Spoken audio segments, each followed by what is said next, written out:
How do you respond to people who excel you in invention, creativity, and wealth? Do you envy them? Do you feel their success somehow diminishes you? Or do you admire what they've achieved and try to emulate it? These questions sum up what I call the Israel test.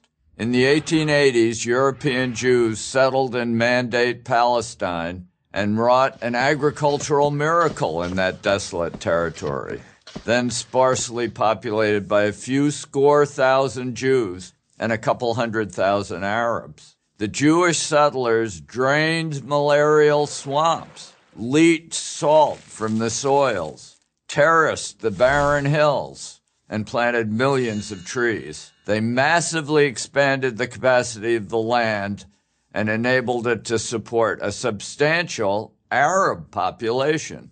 In the 2 decades between 1921 and 1943, Jews quadrupled the number of enterprises, multiplied the number of jobs by a factor of 10, and increased the level of capital investment 100-fold.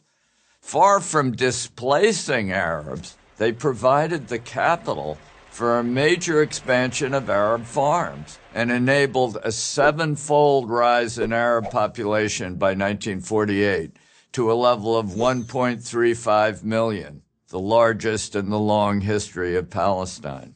In other words, the Arabs came to what would soon be the state of Israel because of the Jews. By comparison, Transjordan, now known as Jordan, with the same geological endowment and 4 times the land, but no Jews, was able to sustain a population density only 1/10 of the population density of Palestine. Crucial to Israel's accomplishments were world-leading technological advances in the recovery of water through desalination, drip irrigation, and sewage recycling. Over the past 50 years, Israel has increased its population 10-fold, its agricultural production 16-fold, and its industrial production 50-fold, while actually reducing net water consumption by 10% since 1948. This huge expansion of effective water resources enabled the land to support not only more Jews, but also millions more Arabs. Today, the state of Israel, with its astonishing achievements in computer science and other high-tech fields, distills both the genius of the Jews and the misdirected anger of the failed states that surround her.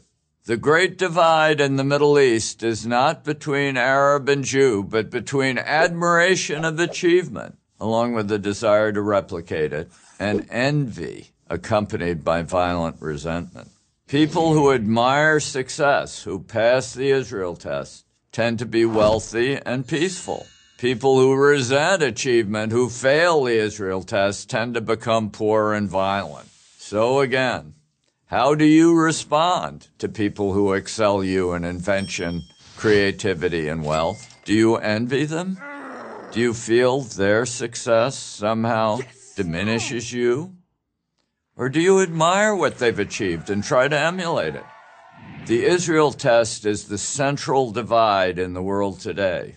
How you answer it as an individual, and ultimately how we answer it as a nation, is a test of our own will to triumph over enemies who hate us as they hate Israel for what is best within us.